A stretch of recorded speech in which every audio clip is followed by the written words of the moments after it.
I had started investing when I was 11. I just dithered away until when I was 7 and 8 and 9. So unfortunately, I didn't get started until I was 11. But I bought my first stock when I was 11, and then I experimented with a whole bunch of things, the timing of stocks and charting and doing all these crazy things. It was a lot of fun. Profitless, but a lot of fun. And I did that until I was 19. And I read all the books on investing in the public library and I ate it up. It was fascinating to me, but I had no framework. I was just searching for something. I was hoping that little things on a chart would tell me something about what a stock was going to do. It was kind of crazy, but everybody else was doing it, so I figured I'd do it too. Sometimes you'd turn the chart upside down, it still wouldn't help. Then in 1949, I read The Intelligent Investor by Ben Graham. I'd never heard of him up till then. And there are really only 2 chapters in that book that are the key to it.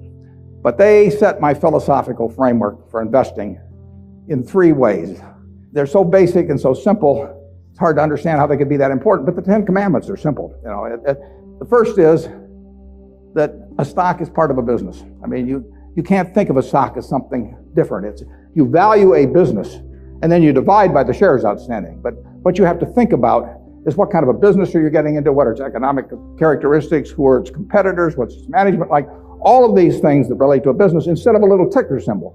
I used to know when I was 11 or 12 the ticker symbols of every company virtually on the New York Stock Exchange. I could mark the boards at Harris Upham, but I didn't know anything. I mean, I knew that X was U.S. Steel and T was AT&T and so on, but I didn't know anything. I didn't know what was behind them. So I had to start looking at these little symbols or these little names in the paper as businesses and decide, how do you value a business? What counts?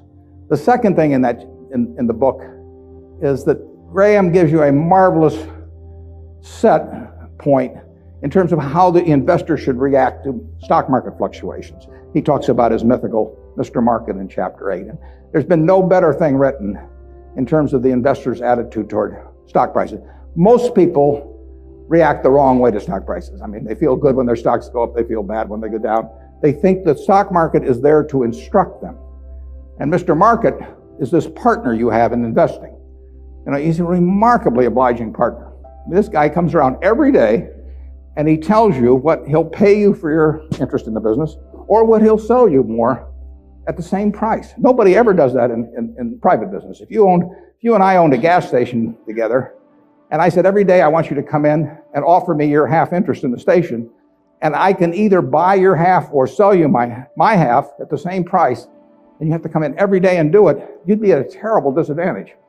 And you'd be at a particular disadvantage if you're Mr. Market in the market, because Mr. Market, our friend in the market who obligingly gives you those figures every day, different figures at the end of the day and the start of the day, but he's naming a price at which you'll either buy or sell.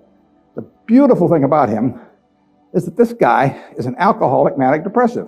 I mean, he is as unsound as they come. He wanders around all day, and looks at the crazy things, and he's going to name all kinds of crazy prices. And you don't have to pay any attention to him, except when it's to your advantage to do so. If that's once a year, if it's once every 5 years, it's one stock out of 3,000. All you have to do is sit there. You have no moral responsibility to this jerk. He is naming these numbers. You didn't ask him to, but he's doing it. And all you have to do is pick the one time when he is particularly depressed or particularly manic or particularly drunk or whatever it may be. And the market will be all of those things. And you take advantage of it. And that's what's remarkable about stocks, if you think about it, is that if you look at the high and low on all of these American companies for the last year, you'll see case after case after case where the high is twice the low. Now that's for a sound American business, is running along, paying people, selling goods, and so on. If you go out and look at farmland 10 miles from here, there's no way in the world over a year that the farmland is going to range in value from X to 2X. It maybe go from X to 110% of X or vice versa. If you look at an apartment house near here and figures on essentially apartment houses like that over a year, it won't move 10% in a given year. But here are the finest of American businesses, and people just name these numbers that go all over the place. And you don't have to play, except when you want to. That's the important thing, and that's what Graham tells you. The market isn't there to instruct you, to tell you anything. The market is there just basically to serve you when you want it to serve you. One of the most important things to remember in stocks, very hard to do, but people have all these feelings about it. The stock doesn't know you own it. You're sitting there with these certificates for Berkshire. the company doesn't even know you own it, and the stock doesn't. It's trading now, and they don't know you own it. So it has no feelings about you. I mean, you've got all these feelings about it, but it's just part of a business. If Berkshire is worth 75,000 times 1.5 million shares, roughly 110 billion or something like that, it's a good investment. If it isn't, it's a lousy investment, and you have to value the business. And Graham, it's amazing, but people don't do that in Wall Street. You hear price targets or that kind of thing, but you'd see no one write a paper that says, here is the nature of this business over the next 20 years. What should that business sell for? Forget about what it's selling for. In fact, one of the things I always like to do when I'm looking at investments is I like to look at them without knowing the price. Because if you see the price, it automatically has some influence on you. If you just sit down with the reports, if I get an idea about looking up a company and I get the 10Ks and so on, I would rather not know the price because I'd rather value it without knowing the price. When I used to handicap horses when I was a kid, one of the things I would do is I'd get the racing form ahead of time. And if there were 9 horses in a race, we'll say, obviously the probabilities of each one winning the race had to add up to 100%. I mean, one horse was going to win the race absent a dead heat or all of them dropping dead on the backstretch. So if you went through the racing form and I would look at the 3rd race at Hialeah, I would try to figure out the percentage chance of each horse winning the race, and that had to add to 100%. Then I would compare those percentages to the odds. But first of all, I wouldn't look at the odds first. I would look at the past performance and all of that thing first. Stock market's the same way. Third thing in Graham's book is the margin of safety. If you come up to a bridge and it says capacity 10,000 pounds and you're driving a 9,800 pound truck, you drive down further and find another bridge. I mean, nobody knows exactly what that capacity is, and sign may have been put up 3 years ago. So you always leave a margin of safety. You don't try to cut things that close. You wait till something kind of shouts at you in the stock market. And with those 3 principles, you can build all kinds of structures on that. But that's the foundation. And if you've got that in mind, and that's in the Intelligent Investor, I've never found anything that remotely compares with it. All 3 of the ones you can't get rid of one leg of the 3-legged stool and still have a good investment philosophy. But I would say that the most important thing over a long period and working with big money is to understand the business. Let's just say for the moment that you were given $1 million or whatever sum was necessary, and you could look around Knoxville or look around all of Tennessee if you want and buy into any 3 businesses, between now and a week from now, private businesses, not trading or anything of the sort. And you got a week to do it or you have to give the money back. What will you be doing during the next week? I mean, you can look at all these companies. Some of them you're quite familiar with. Some of them you're less familiar with. Some of them you know by reputation. Some of them you know the management. Some of them you don't. You know their competitive situation. What will you be thinking about during that 7-day period? How will you actually be screening these companies out? I think you'll look for 3 businesses, and you can't trade them after you buy them. You're going to own them the rest of your life. You're going to be looking for businesses that have enduring competitive advantage. You don't want to buy a Burger King franchise just because nobody's come within 10 miles of it yet, because Wendy's and McDonald's and all of those will be there pretty soon. I mean, it isn't necessarily who's earning the most money now. You're going to look for something with enduring competitive advantage. Now that takes a business with some kind of a moat around it, because capitalism, by definition, is a system where every time somebody has an economic castle, somebody else is going to come after it. It's just the nature. If you open a restaurant and it's successful here in town, somebody's going to take your menu and probably take your chef, maybe cut your price, maybe offer a little more parking, maybe be a better okay, whatever. I mean, capitalism consists of going after the other guy's castle. If that's the case, you want a castle with a big moat around it. And there's a lot of ways you can have a moat around something. You could have it by patent protection. You could have it by location in certain areas. I mean, if you have something in people's mind, like Coca-Cola, 6 billion people in the world, practically all of them have something in their mind about Coca-Cola, largely favorable. They don't have anything in their mind about RC Cola. And if RC Cola spent $1 billion advertising, they wouldn't have anything in their mind about RC Cola.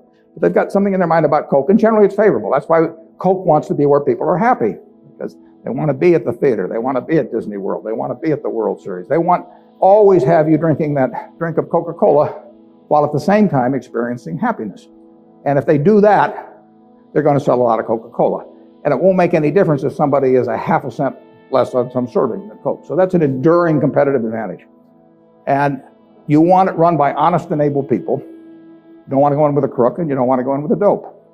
Now, the best businesses to buy are the ones where you could have a dope in there. I mean, Peter Lynch says, buy a business that's so good that an idiot can run it, because sooner or later one will. And there's some merit to that. In fact, I got a question the other day from a student group, and they said, what's going to happen to Berkshire when you go gaga? And I said, well, Berkshire's so good that I can go gaga. In fact, I may even be. Those are the kind of businesses to own. So you want a management that's able and honest, and then you want a price that's sensible.